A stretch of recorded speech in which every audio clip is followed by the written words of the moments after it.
নিশ্চিত হলো বাংলাদেশের যুবাদের সেমিফাইনালের প্রতিপক্ষ। অরুণাচল প্রদেশের চলমান অনূর্ধ্ব-19 চ্যাম্পিয়নশিপের সেমিফাইনালে বাংলাদেশ প্রতিপক্ষ হিসেবে পেয়েছে হিমালয়ের দেশ নেপালকে। আগামী 16 মে বৃহস্পতিবার বিকেল 4টায় অনুষ্ঠিত হবে এই প্রতীক্ষিত লড়াই।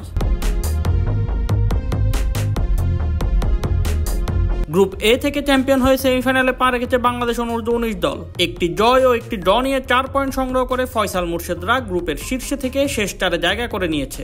মালদ্বীপের বিপক্ষে প্রথম ম্যাচে 2 গোলের লিড নেওয়ার পরও ড্র করে মাঠ ছাড়ে বাংলাদেশ। ফলে সেমিফাইনালে ওঠার জন্য ভুটানের বিপক্ষে জয় ছাড়া বিকল্প ছিল না। সেই ম্যাচে ভুটানকে 3-0 গোলে পরাজিত করে শক্তভাবে ফিরে আসে বাংলাদেশের যুবারা। সেমিফাইনালে কে হবে বাংলাদেশের প্রতিপক্ষ তা নির্ভর করছিল 2 গ্রুপের শেষ ম্যাচগুলোর ফলাফলের উপর। মালদ্বীপ যদি ভুটানকে 3 গোলের বেশি ব্যবধানে হারাতে পারত তবে বাংলাদেশ গ্রুপ রানার্স আপ হতো। তবে মালদ্বীপ ও ভুটানের মধ্যকার ম্যাচ 2-2 গোলে ড্র হওয়ায় মালদ্বীপ 2 পয়েন্ট নিয়ে রানার্স আপ এবং বাংলাদেশ গ্রুপ চ্যাম্পিয়ন হিসেবে উঠে সেমিফাইনালে। অন্যদিকে ভারত নেপাল ম্যাচের দিকেও তাকিয়েছিল বাংলাদেশ দল। প্রত্যাশিতভাবেই ভারত জয়ী হওয়ায় নেপাল গ্রুপ বির রানার্স আপ হয়ে মুখোমুখি হচ্ছে বাংলাদেশের।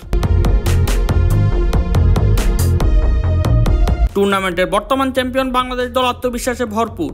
একদিন বেশি বিশ্রাম পাওয়ার বাড়তি সুবিধা কাজে লাগিয়ে সেমিফাইনালের বাধা টপকাতে চায় গোলাম রাব্বানি ছোটনের শিষ্যরা। তাদের লক্ষ্য একটাই, শিরোপা। শোয়েব শামস, অফসাইড।